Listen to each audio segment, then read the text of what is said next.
നമസ്കാരം. മാലയോഗം ഭാഗം 14. നിങ്ങൾക്കെന്ത് പോയി? പോയത് ഞങ്ങൾക്ക്. അമ്മേ.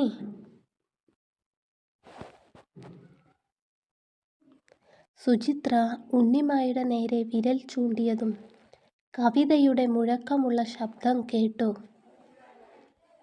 ഉണ്ണിമായുടെ നോട്ടം ഉമ്മറവാതിലിൽ ചാരി നിൽക്കുന്ന കവിതയുടെ നേർക്കായിരുന്നു. അവളെ കണ്ടതും നേരിയ ഒരാശ്വാസം ഉണ്ണിമായയുടെ മനസ്സിലുണ്ടായി. എങ്കിലും ഉണ്ണിമായയെ കണ്ടതിലുള്ള ഉത്സാഹം കവിതയുടെ മുഖത്തില്ല എന്ന് അവൾ പ്രത്യേകം ശ്രദ്ധിച്ചു. ഞാൻ പറഞ്ഞതിലെന്താ തെറ്റ്?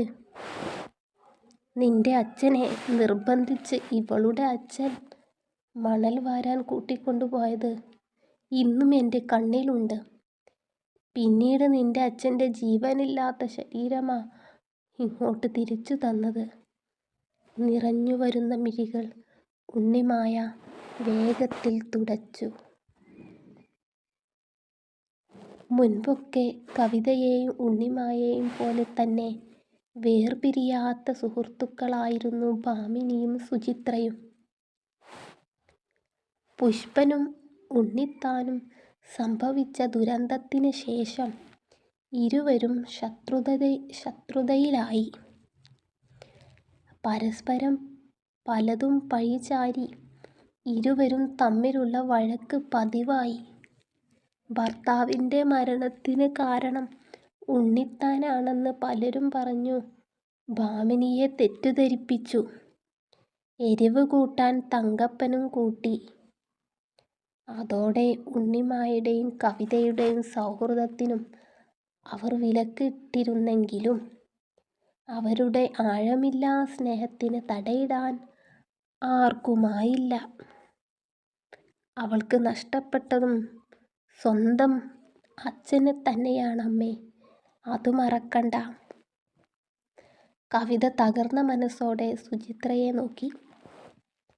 നീ വാ, കേറിയിരിക്ക്. കവിത അവളുടെ കൈ പിടിച്ച് അകത്തേക്ക് വലിച്ചു. എന്താടി, എന്നെ കണ്ടിട്ടും നിനക്കൊരു സന്തോഷമില്ലാത്തെ? 1 മാസം കാണാതിരുന്നപ്പോഴേക്കും നീ എന്നെ മറന്നോ? ഉണ്ണിമായ കവിതയുടെ പാറിപ്പരന്ന് കിടക്കുന്ന മുടിയിഴകൾ തഴുകി. നിന്നെ മറക്കേ?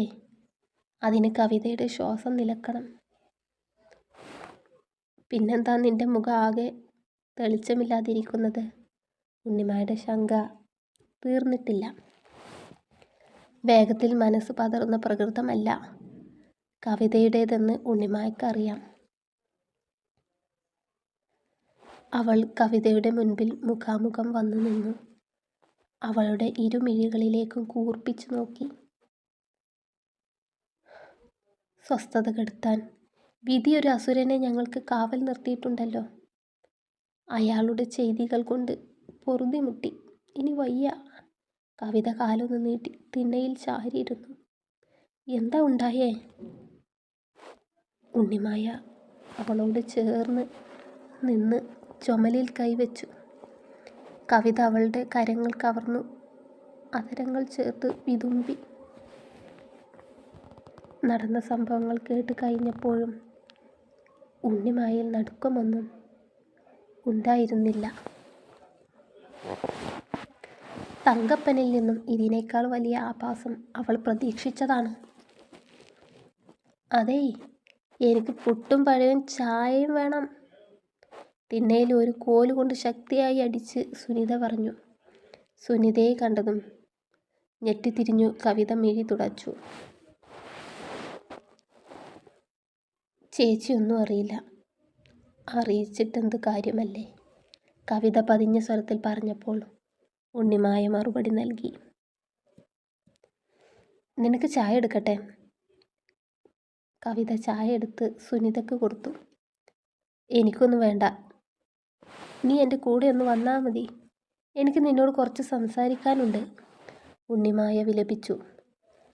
കവിതയുടെ സങ്കടങ്ങൾ കേട്ടു നിന്ന മാത്രയിൽ അവൾ സ്വന്തം വേദനകൾ കുറച്ച് നിമിഷത്തേക്ക് വിസ്മരിച്ചു പോയിരുന്നു. ഞാൻ ചോദിക്കാൻ വരുമായിരുന്നു. എന്തൊരു കോലമടി ഇത്! ഒരു മാസം കൊണ്ട് നീ ആകെ മാറി. അവിടുത്തെ ഭക്ഷണമൊന്നും പിടിക്കുന്നുണ്ടാകില്ല അല്ലേ? കവിതയുടെ ചോദ്യങ്ങൾക്കൊക്കെ ഉണ്ണിമായ മൗനം പാലിച്ചു. വിഷ്ണുവേട്ടനെ പിന്നെ ഞാൻ കണ്ടിട്ടില്ല ഉണ്ണിമായെ. ജോസൂട്ടിയെ കണ്ടു ചോദിച്ചപ്പോൾ വിഷ്ണുവേട്ടൻ ബോംബെയിൽ നിന്ന് അവധിക്ക് വരുമെന്ന് അറിയിച്ചെന്നാ എന്നോട് ജോസൂട്ടി പറഞ്ഞത്. ഉണ്ണിമായുടെ മുഖത്തെ വ്യസനം മനസ്സിലാക്കി കവിത പറഞ്ഞു. എന്നാൽ കവിത സ്വപ്നത്തിൽ പോലും കരുതാത്ത കാര്യമാണ് ഉണ്ണിമായുടെ മനസ്സിൽ കിടന്ന് കത്തുന്നതെന്ന് അവൾ അറിഞ്ഞില്ല. കവിതേ, എനിക്ക് ജോസൂട്ടിയെ കാണണം, അത്യാവശ്യമാണ്. നീ വാ. ഉണ്ണിമായ കവിതയുടെ കൈ പിടിച്ചു വലിച്ചു മുന്നോട്ടോടി. ഉണ്ണിമായെ, ഞാൻ പറഞ്ഞാൽ നിനക്ക് വിശ്വാസാകില്ലേ? ഓടുന്നതിനിടയിൽ കവിത ചോദിക്കുന്നുണ്ട്. അമ്പലത്തിൻ്റെ പിറകിലെ ആൽത്തറയുടെ അരികിൽ എത്തിയതും അവരൊന്ന് നിന്നു.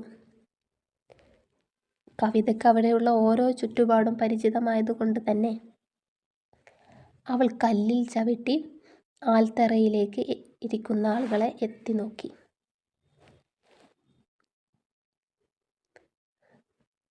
അവൾ ചെയ്യുന്ന അതേ പ്രവൃത്തി ഉണ്ണിമായയും ചെയ്തപ്പോൾ ഉണ്ണിമായക്കും ആൽത്തറയിൽ ഇരിക്കുന്ന ചെറുപ്പക്കാരുടെ മുഖം വ്യക്തമായി കാണാൻ കഴിഞ്ഞു. മുൻപിൽ കണ്ട കാഴ്ചയുടെ നടുക്കത്തിൽ രണ്ടുപേരും പരസ്പരം കൂട്ടുകാരികളുടെ പേരുകൾ വിളിച്ചുപോയി. ഉണ്ണിമായേ എന്ന് കവിത കടുപ്പിച്ചു വിളിച്ചുകൊണ്ട് പിന്നിലേക്ക് തിരിഞ്ഞു നോക്കി. പരിഭ്രമത്തോടെ മുന്നോട്ട് ആഞ്ഞു നോക്കുന്ന ഉണ്ണിമായെ കവിതയ്ക്ക് അരികിൽ തന്നെ കാണാമായിരുന്നു. ജോസൂട്ടിയുടെ അരികിൽ അവൻ്റെ തോളിലൊരു തട്ടുകൊടുത്ത് പൊട്ടിച്ചിരിക്കുന്ന വിഷ്ണുവിലായിരുന്നു ഇരുവരുടെയും മിഴികൾ ഉടക്കി നിന്നത്.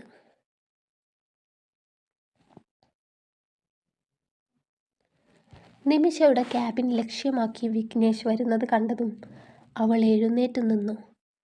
എടോ, കുറേ വർക്ക് പെൻഡിങ് ആണല്ലോ. ആ ഉണ്ണിമായ എന്ന് ലീവ് കഴിഞ്ഞു വരും?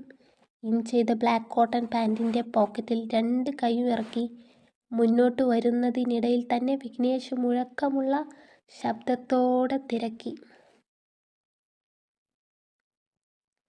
സാർ, അവള് എന്ന് വരുമെന്ന് അറിയില്ല. സുഖമില്ലാതെ പോയതാണ്. നിമിഷ ഇടക്ക് രാധികയെ ഒന്ന് നോക്കി. അവളെന്താടോ ജോലി കിട്ടാൻ കാത്തിരിക്കുകയായിരുന്നോ ലീവ് എടുക്കാൻ? ഓരോരോ മാരണങ്ങൾ കയറി വരും മനുഷ്യനെ മെനക്കെടുത്താനായിട്ട്. ക്രോധശബ്ദത്തോടെ പറയുമ്പോൾ വിഘ്നേഷ് തല ചൊറിഞ്ഞു. മാക്സിമം ഞാൻ ട്രൈ ചെയ്യാം സാർ. വിരലുകൾ കൂട്ടിപ്പിണച്ചു ഭവ്യമായി നിമിഷ പറഞ്ഞു. എന്തെങ്കിലും കാണിക്ക്. ഉണ്ണിമായെ വിളിച്ച് ജോലിക്ക് തിരിച്ചു കയറാൻ പറയണം. ഇല്ലെങ്കിൽ ആ വാക്കൻസിയിൽ ന്യൂ അപ്പോയിൻമെൻറ്റ് നടക്കും. താക്കീതോടെ നിമിഷയ്ക്ക് നേരെ വിരൽ ചൂണ്ടി പറഞ്ഞ് വിഘ്നേഷ് ചില്ലുവാതിൽ തുറന്ന് അകത്ത് കയറി. പതിവുള്ള പോലെ തന്നെ പലവിധ ഗോഷ്ഠികൾ കാണിച്ചു കവിത അവരുടെ ശ്രദ്ധ ക്ഷണിച്ചപ്പോൾ ആദ്യം നോക്കിയത് വിഷ്ണു ആയിരുന്നു. മതിലിൽ ഉയർന്നു കാണുന്ന ഒരു തല ഉണ്ണിമായുടേതാണെന്ന് അറിഞ്ഞതും വിഷ്ണുവിൻ്റെ നെഞ്ചിൽ ഒരു കൊള്ളിയാൻ കത്തിമിന്നി. ഇവളെന്താടാ ഇവിടെ? വിഷ്ണു പുരികം പൊക്കി ജോസൂട്ടിയെ തിരിഞ്ഞു നോക്കി. അവൻ്റെ ശബ്ദത്തിൽ അന്താളിപ്പുണ്ടായിരുന്നുവെന്ന് ജോസൂട്ടിക്ക് തോന്നി. അതെന്ത് ചോദ്യമാടാ? അന്യനാട്ടിൽ ജോലിക്ക് പോയവരാരും തിരിച്ചു സ്വന്തം നാട്ടിലേക്ക് വരാറില്ലേ? എന്തായാലും എൻജോയ്. ഈ തിരുവാതിര രാവ് നിങ്ങൾക്ക് സ്വന്തമാകട്ടെ. ഒരാക്കിച്ചിരിയോടെ ജോസൂട്ടി അവൻ്റെ മുതുകിൽ തട്ടി അഭിനന്ദിച്ചു. ഇതിനേക്കാൾ ഇരട്ടി മധുരമുള്ള ഒരു രാത്രി അവൾ എനിക്ക് തന്നിട്ടുണ്ട്. ഒരിക്കലും മറക്കാനാവാത്ത രാത്രി. ജോസൂട്ടിയുടെ മിഴികളിൽ നോക്കി ഇറുക്കി കാണിച്ച വിഷ്ണു മനസ്സിൽ മന്ത്രിച്ചു. തുണിയുടെ ഇരുതലപ്പും പിടിച്ചു മടക്കി കുത്താനെന്ന ഭാവത്തിൽ ഉണ്ണിമായുടെ അരികിലേക്ക് നടന്നു നീങ്ങി. അവൻ അരികത്തേക്ക് വരുന്തോറും ഉണ്ണിമായുടെ നെഞ്ചിരിപ്പ് അവൾക്ക് കേൾക്കാൻ പാകത്തിന് ഉയർന്നിരുന്നു.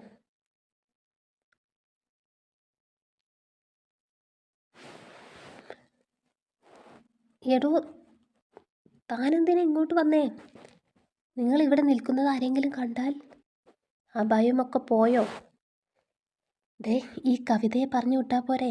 ഞാൻ സർപ്പക്കാവിലിൻ്റെ കുളക്കടവിൽ വരില്ലേ? അതായിരുന്നല്ലോ പതിവ്.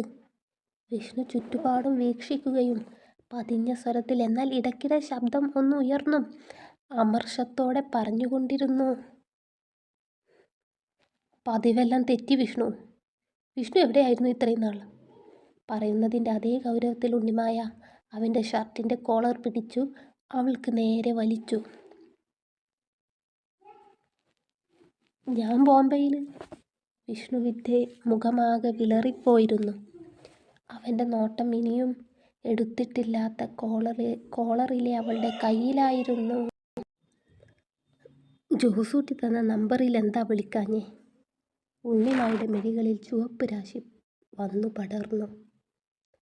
കൂട്ടുകാരിയുടെ ഇന്നേ വരെ കണ്ടിട്ടില്ലാത്ത പെരുമാറ്റം കണ്ട് അന്താളിച്ച് നിൽക്കുകയാണ് കവിത. എടി, ഞാനവിടെ സുഖിക്കാൻ പോയതല്ല. എനിക്കവിടെ സമയം കിട്ടണ്ടേ? നിന്ന് തിരിയാൻ സമയമുണ്ടായിരുന്നില്ല. അപ്പോഴേ അവളുടെ ഒരു നമ്പർ. അലസമായി പറഞ്ഞവൻ മുഖം തിരിച്ചു. അതോടെ ഉണ്ണിമായ്ക്ക് നിയന്ത്രണം വിട്ടു. ഉത്തരം മുട്ടുമ്പോൾ കാണിക്കുന്ന ഈ കോപമുണ്ടല്ലോ, അതാണ് വിഷ്ണുവിൻ്റെ വലിയ ആയുധം. തിരിഞ്ഞു നിൽക്കുന്നവനെ പിടിച്ചു വലിച്ച് അവൾക്ക് മുഖാമുഖമായി നിർത്തി. നീ ഇപ്പം പോ, നമുക്ക് സംസാരിക്കാം. വൈകിട്ട് കുളക്കടവിൽ വരാം. എന്ത് സംസാരിക്കാൻ? ഇനി ഞാൻ പ്രവർത്തിക്കാനാണ് പോകുന്നത്. ഞാൻ വിഷ്ണുവിൻ്റെ വീട്ടിലേക്ക് വരികയാണ്. അവൾ തല കുലുക്കി മുഖത്തൊരു വല്ലായ്മയോടെ പറഞ്ഞു. എൻ്റെ വീട്ടിലേക്കോ? എന്തിന്? വിഷ്ണുവിൻ്റെ മുഖത്ത് ആശ്ചര്യവും അതിലേറെ കൗതുകവും ആയിരുന്നു. എന്തിനാണോ ഞാൻ വിഷ്ണുവിൻ്റെ വീട്ടിലേക്ക് വരാൻ ആഗ്രഹിച്ചത്, അതിന്. ശൗര്യം ഒട്ടും കുറക്കാതെ ഉണ്ണിമായ ശബ്ദിച്ചു. അവൾക്കറിയാം, ഇവിടെ താൻ തോറ്റുപോയാൽ, ഒന്ന് പതറിയാൽ പിന്നീടൊരു ജയം പ്രതീക്ഷിക്കേണ്ട എന്ന്. അതിന് സമയമായില്ല. ജോലി കിട്ടിയിട്ടുള്ളൂ. കുറച്ച് കടങ്ങളുണ്ട്. അതുകൂടെ വീട്ടിൽ പെങ്ങളെയും കല്യാണം കഴിഞ്ഞതിന് ശേഷം നമുക്ക് ആലോചിക്കാം. നിസാര രൂപേണയുള്ള അവൻ്റെ ഭാവം കണ്ട് ഉണ്ണിമായ്ക്ക് അമർഷമേറി. ഇനി ആലോചിച്ച് നിന്നാൽ എൻ്റെ ശവം കാണേണ്ടി വരും വിഷ്ണുവിന്. പറയുമ്പോൾ ഉണ്ണിമായുടെ സ്വരം മുറിഞ്ഞുപോയി. നിനക്കെന്താ ഭ്രാന്തായോ? അതെ വിഷ്ണു, ഈ അവസ്ഥ തുടർന്നാൽ എനിക്ക് ഭ്രാന്ത് പിടിച്ചു പോകും. ഉണ്ണിമായുടെ മിഴികൾ വാർന്നൊലിച്ചു. വേദനയോടെ അവൾ വിഷ്ണുവിൻ്റെ കരങ്ങൾ കവർന്നു. ഞാൻ ഗർഭിണിയാണ് വിഷ്ണു, അവൾ വിറയാർന്ന ശബ്ദത്തിൽ വളരെ പതുക്കെ പറഞ്ഞൊപ്പിച്ചു. ഉണ്ണിമായ പറഞ്ഞത് കേട്ട് വിഷ്ണുവും കവിതയും ഞെട്ടിത്തരിച്ചു ഒരേ നിൽപ്പങ്ങനെ തുടർന്നു. ഉണ്ണിമായ വിളിക്കുമ്പോൾ കവിതയുടെ സ്വരം നീർത്തുപോയിരുന്നു. കവിത അരികിലുണ്ടെന്ന കാര്യം വെപ്രാളത്താൽ ഒരു മാത്രയിൽ ഉണ്ണിമായ വിസ്മരിച്ചു പോയിരുന്നു. അതോടെ ഉണ്ണിമായുടെ മുഖത്തേക്ക് നോക്കി തല ഉയർത്തി കവിത അവളെ അവൾക്കരികിലേക്ക് വലിച്ചടുപ്പിച്ചു. നീ എന്താ പറഞ്ഞേ? ഒന്നുകൂടെ പറഞ്ഞേ. കവിതയുടെ മിഴികളിൽ തെളിഞ്ഞ ജ്വാലയിൽ ഉരുകിപ്പോകുമെന്നവൾ ഭയന്നു. നീ അന്ന് കുറേ ചോദിച്ചില്ലേ വിഷ്ണു എൻ്റെ കൂടെ ഉണ്ടോന്ന്? അവൻ എൻ്റെ കൂടെയുള്ളത് ഒരിക്കലും നീ അറിയില്ല എന്ന് ഞാൻ നിന്നോട് എന്ന ഉറപ്പിലാണ് ഞാൻ നിന്നോട് കള്ളം പറഞ്ഞത്. പക്ഷെ തോറ്റത് ഞാനാണ്. നിന്റെ മുമ്പിൽ പറ്റിപ്പോയടി.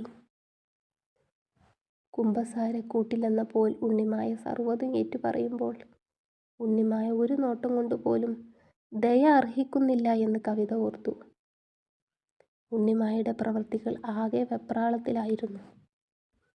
മുങ്ങിത്താഴുന്നതിന് മുമ്പ് ജീവിതത്തിലേക്ക് പിടിച്ചു കയറാൻ ഒരു കച്ചിത്തുരുമ്പിനായി അവൾ പിടഞ്ഞു. കവിത മുഖം തിരിച്ചതും അവൾ വിഷ്ണുവിൻ്റെ അരികിലേക്ക് തന്നെ ചെന്നു. വിഷ്ണുവിൻ്റെ നോട്ടം അപ്പോൾ കവിതയുടെ ഭാവം ശ്രദ്ധിച്ചായിരുന്നു. താൻ ഉണ്ണിമായുടെ കൂടെ പോയി എന്നതിന് ഒരു ചെറിയ സന്ദേഹം ഉള്ളത് കവിതക്കായിരുന്നു. അതിപ്പോൾ അവൾക്ക് തീർച്ചയായി കാണുമെന്ന് അവൻ ഓർത്തു.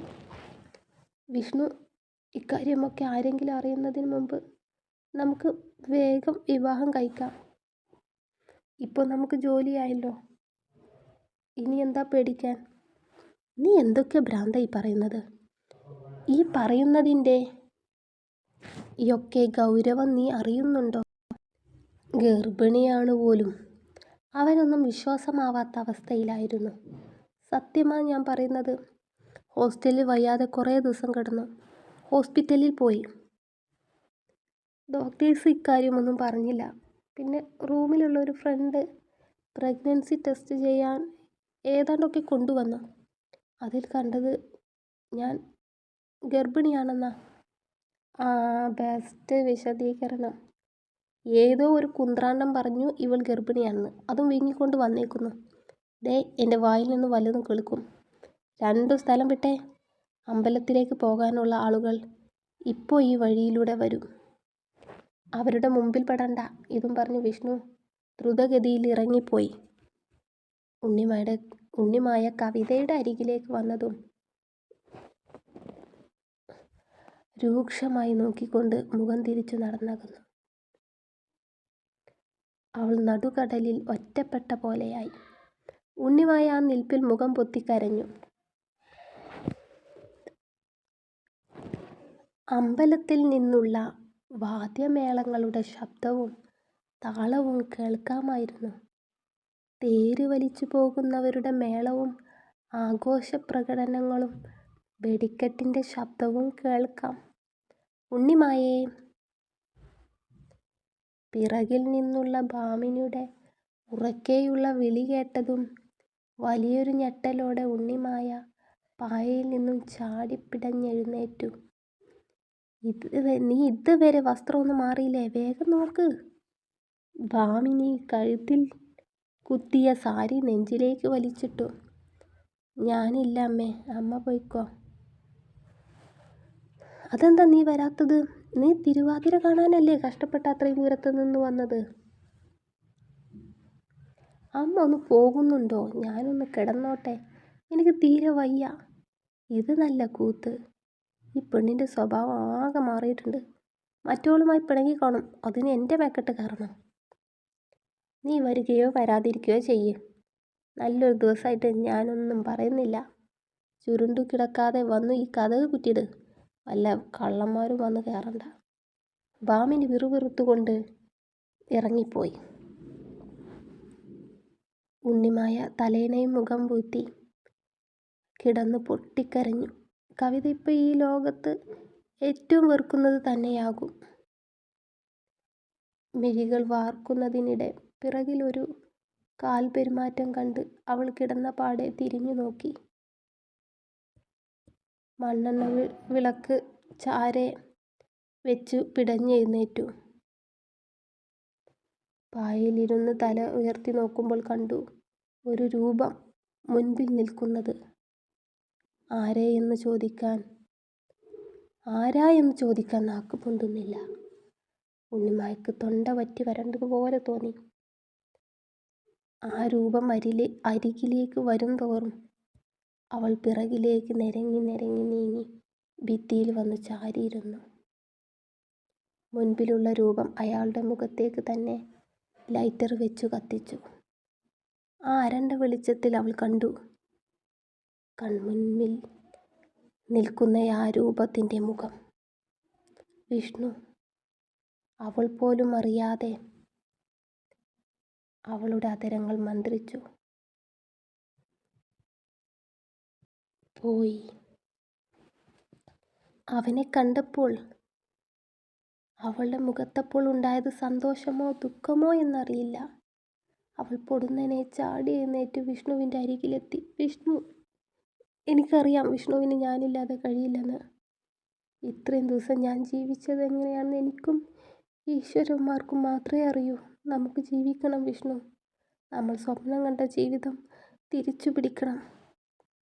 ഇത്രയൊക്കെ പറഞ്ഞിട്ടും മൗനമായി തന്നെ നിശ്ചലമായി നിൽക്കുന്നവൻ്റെ മുഖഭാവം കണ്ടിട്ടും ഉണ്ണിമായ്ക്ക് അശേഷം ഭയം തോന്നിയില്ല.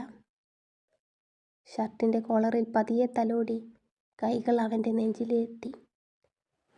അവൾ കാതോരം ചേർത്തു അവൻ്റെ നെഞ്ചിൽ കിടന്നു. നീ പറഞ്ഞത് സത്യമാണോ? ക്രോധത്തോടെ അവൻ്റെ ശബ്ദം അവളുടെ കാതിൽ വന്നു വീണതും ഉണ്ണിമായ അവൻ്റെ നെഞ്ചിൽ നിന്നും തല ഉയർത്തി.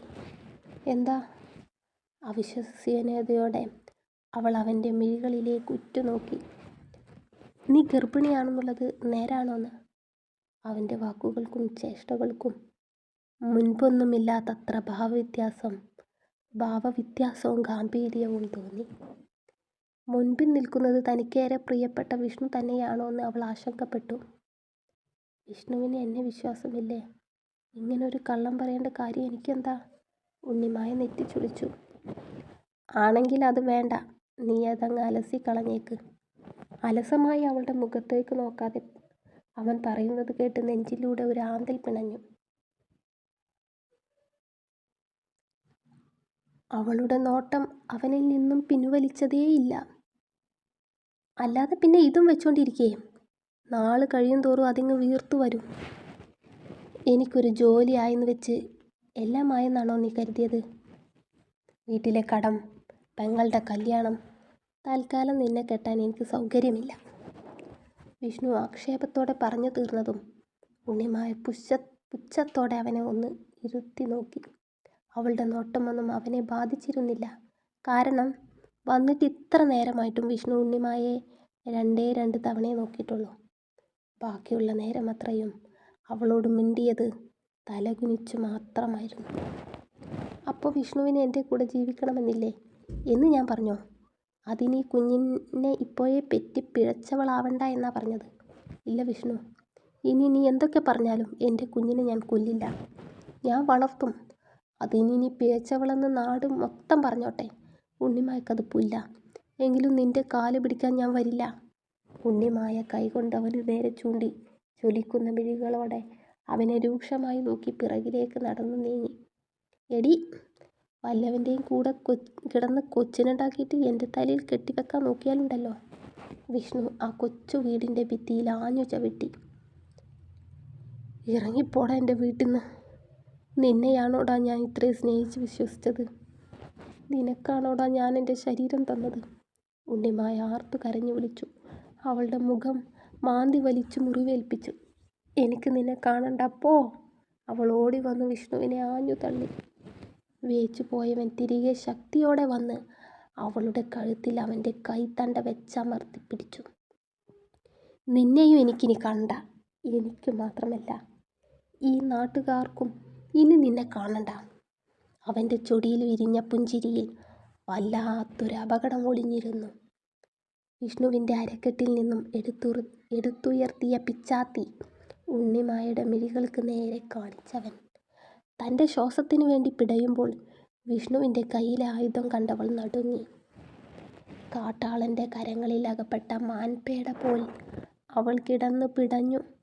മുക്കിയും മുരണ്ടു ഉണ്ണിമായ അവൻ്റെ കൈകൾ അവളുടെ കഴുത്തിൽ നിന്നും അടർത്തി മാറ്റാൻ കഴിവതും ശ്രമിച്ചുകൊണ്ടിരുന്നു. നീ ഇനി ലോകത്ത് വേണ്ട ഉണ്ണിമായ. നീ ജീവിച്ചിരുന്നാൽ എനിക്ക് സ്വൈര്യമായിരിക്കാൻ സാധിക്കില്ല. ഒരു ചുടുനിശ്വാസത്തിൻ്റെ വിടവോടെ അവൻ അവളുടെ കാതോരം പറഞ്ഞു. കേൾക്കുന്നത് അത്രയും നെഞ്ച് പിളർത്തുന്ന നോവോടെ ഉണ്ണിമായ അവൻ്റെ കൈകളിൽ കിടന്നു പിടഞ്ഞു. എനിക്ക് ജീവിക്കാൻ വേണ്ടി ഉണ്ണിമായുടെ ജീവന് ഞാനിങ്ങെടുക്കുകയാണ്. ഇതും പറഞ്ഞ് വിഷ്ണു കത്തികൊണ്ട് ആഞ്ഞു വന്നതും അവൾ സർവശക്തിയോടെ കുതറിപ്പിണഞ്ഞു. കാല് തെന്നിയ വിഷ്ണു മലർന്നു വീണ് തല ഭിത്തിയിൽ ആഞ്ഞടിച്ചു. വീഴുന്നതോടൊപ്പം ഉണ്ണിമായും അവൻ്റെ നെഞ്ചിൽ വന്നു പതിഞ്ഞിരുന്നു. വീഴ്ചയുടെ ആഘാതത്താൽ വിഷ്ണുവിൻ്റെ കയ്യിലുണ്ടായിരുന്ന പിച്ചാത്തി ഉണ്ണിമായുടെ കൈത്തണ്ടയിൽ തുളഞ്ഞു കയറി. രക്ഷപ്പെടാനുള്ള വെപ്രാളത്തിൽ ദേഹത്ത് കത്തി കയറുന്നതിൻ്റെ നോവൊന്നും അവൾ അറിഞ്ഞിരുന്നില്ല. വിഷ്ണുവിൻ്റെ കൈപിടിയിൽ നിന്ന് കുതറി ഓടാനൊരുങ്ങിയ ഉണ്ണിമായുടെ കാലുകളിൽ വിഷ്ണു പിടുത്തമിട്ടു. അവനിൽ നിന്നും അങ്ങനെയൊരു നീക്കം അപ്രതീക്ഷിതമായതുകൊണ്ട് തന്നെ ഉണ്ണിമായ താഴെ വീണു വയറും മുഖവും ഇടിച്ചു പോയിരുന്നു. ജീവൻ രക്ഷിച്ചെടുക്കുന്നതിൻ്റെ അവസാന നീക്കം എന്നോണം ഉണ്ണിമായ അവനെ ആഞ്ഞു പല പ്രാവശ്യം ചവിട്ടി. അവളുടെ ഓരോ ചവിട്ടും അവൻ്റെ മുഖത്തും നെഞ്ചിലും കൊണ്ടതും അവൻ്റെ പിടുത്തം അയഞ്ഞു. അവൻ അവളുടെ കാലുകൾ സ്വതന്ത്രമാക്കി. കുത്തിക്കേറിയ പിച്ചാത്തിയിൽ പിടിച്ചു ഉണ്ണിമായ ചാടി എഴുന്നേറ്റു. എങ്ങോട്ടെന്നില്ലാതെ മുന്നോട്ടോടി. ഞൊടിയിൽ വിഷ്ണുവും അവൾക്ക് പിറകിൽ കുതിച്ചിരുന്നു. ഇരുട്ടിൻ്റെ മറവിൽ ഒരു രക്ഷപ്പെടൽ. അവൾക്ക് തോന്നിയത് ഇരുട്ട് അവളെ ആകെ വിഴുങ്ങാൻ വന്നതാണെന്നാണ്.